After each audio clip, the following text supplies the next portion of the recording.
নমস্কার, আমি ভবেশ নন্দী। কেমন আছো তোমরা সবাই? খুব সামান্য একজন ছোট কন্টেন্ট ক্রিয়েটার। দেখতে দেখতে কিন্তু আমরা সবাই মিলে 100 দিনেরই ব্লগিং চ্যালেঞ্জটা কমপ্লিট করে নিলাম। অনেক অসুবিধা হয়েছে, মাঝে আমার শত্রুরা আমার ফেসবুক, ইউটিউব, ইনস্টাগ্রাম সব জায়গার অ্যাকাউন্ট হ্যাকও করে নিয়েছিল।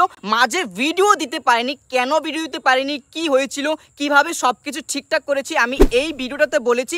এখন আর দ্বিতীয়বার এই ভিডিওটাতে বলতে চাই না, বললে অনেক বড় হয়ে যাবে। তুমি স্ক্রিনশট নিয়ে রাখতে পারো, পরে খুঁজে দেখতে সুবিধা হবে যদি তুমি দেখতে চাও। এই 100 দিন ব্লগিং চ্যালেঞ্জে কোনো সময় গাছে উঠে ভিডিও এনেছি, কোনো সময় বৃষ্টির মধ্যে ভিডিও এনেছি, কোনো সময় পানের বরতে ভিডিও এনেছি, কোনো সময় ধান খেতে ভিডিও এনেছি, কোনো সময় বাড়িতে ভিডিও এনেছি, আবার দুর্গাপূজার সময় আগরতলা গিয়ে আগরতলার সেরা সেরা দুর্গাপূজার প্যান্ডেলের ভিডিও এনেছি, আবার মন্টেং ভ্যালিতে গিয়ে ভিডিও এনেছি, মন্টেং ভ্যালি থেকে বাড়িতে এসে দীপাবলির সময় আবার উদয়পুরের মাতার এবারে ভিডিও এনেছি। যদি আমি লিস্ট বার করি তাহলে 100 দিনে এতগুলো লিস্ট বার হবে না। কিন্তু এই 100 দিনের মাঝে আমার অনেক দিনই জ্বর ছিল, তারপরেও ভাই এই জ্বরের মধ্যেই ভিডিও বানিয়েছি। মানে সোজা কথা হলো ভাই, ভিডিও বানাতে হবে মানে ভিডিও বানাতে হবে, চ্যালেঞ্জটাকে কমপ্লিট করতে হবে। জি জান দিয়ে দুনিয়া উল্টে যাক, চ্যালেঞ্জ আমাকে কমপ্লিট করতেই হবে। দেখো, গ্রামের ছেলে বলো আর গ্রামীণ এলাকা যাই বলো, ত্রিপুরার মতন একটা জায়গা থেকে ভিডিও বানিয়েছি। আর আমি প্রথম ত্রিপুরার মধ্যে 100 দিনের এই ব্লগিং চ্যালেঞ্জটা নিয়েছি এবং আমি প্রথম ত্রিপুরার মধ্যে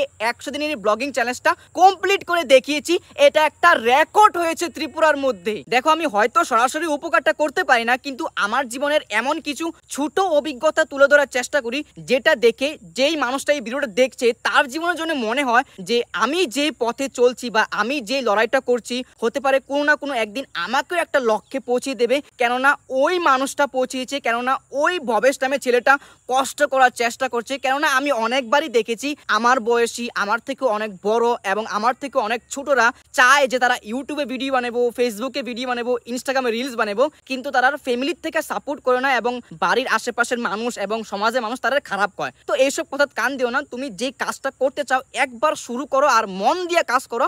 যেমন দেখো, আমি 100 দিন চ্যালেঞ্জ নেওয়ার পরে আমি নিজের এরকম গোল দিছি যে আমি দুনিয়া উল্টে যাক, যা হয়ে যাক, আমার শরীর খারাপ থাকুক, তারপরও জ্বর থাকুক, আমার ভিডিও বানাইতে হবে, মানে বানাইতে হইবই। দেখো, জীবনে চলার পথে না আমাদের এই সমাজে তুমি দুই রকম ক্যাটাগরি মানুষ সব থেকে বেশি দেখতে পাইবা। প্রথম ক্যাটাগরি মানুষরা ভাবে যে আমার কাছে বেশি জায়গা সম্পত্তি, বেশি টাকা পয়সা, দামি গাড়ি, দামি বাড়ি থাকলে তারা নিজেদের সাকসেসফুল বা পাওয়ারফুল, স্ট্রং বলে মনে করে। আবার ওই জায়গায় দ্বিতীয় ক্যাটাগরি মানুষরা ভাবে যে সবাইরে একসাথে নিয়ে সমাজের হইলে বা কিছু সংখ্যক মানুষের হইলেও সামান্য যদি উপকার করতে পারে, এরকম ধারণারই নিজের জীবনের লক্ষ্য হিসাবে মানে। আর আমি সেই দ্বিতীয় ক্যাটাগরির মধ্যে নিজেরে মানাতে চেষ্টা করি। দেখো, আমি তোমাদের সবাইকে অনুরোধ করছি, ভিডিও দেখার পরে হোক আমার ভিডিও বা অন্য কোনো কন্টেন্ট ক্রিয়েটারের ভিডিও দেখার পরে ভিডিওতে কি ভুল হয়েছে এবং আগামী দিনেও কি সংশোধন করার প্রয়োজন অবশ্যই কমেন্টসে জানাবেন।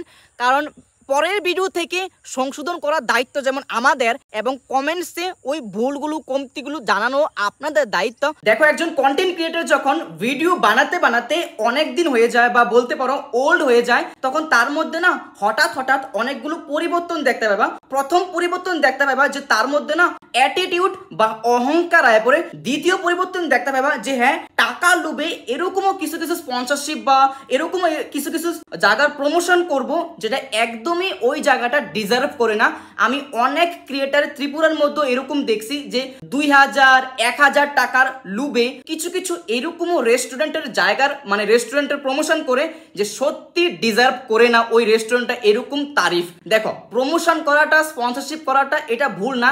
একজন ক্রিয়েটার ওই স্পন্সরের মাধ্যমে টাকা ইনকাম করে এবং তার ঘর সংসার চলে, এটা আমরা সবাই জানি, তোমরা জানো, আমরা জানি। কিন্তু কোন জায়গার জোর কইরা, জোর জবরদস্তি প্রশংসা করাটা এইটা ভুল।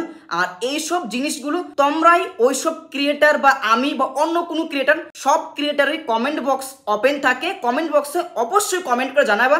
কারণ একজন ক্রিয়েটার যখন ভিডিও বানাতে বানাতে তার মধ্যে অহংকার আয় পড়ে না, তখন ওই অহংকারটা তোমরাই ভাঙতে পারবা যে ভাই দেখ, তুই এত লাফাইস না জীবনে, তোরে ফলো করতে যতটুকু সময় লাগছে আনফলো করতেও অতটুকু সময় লাগবো।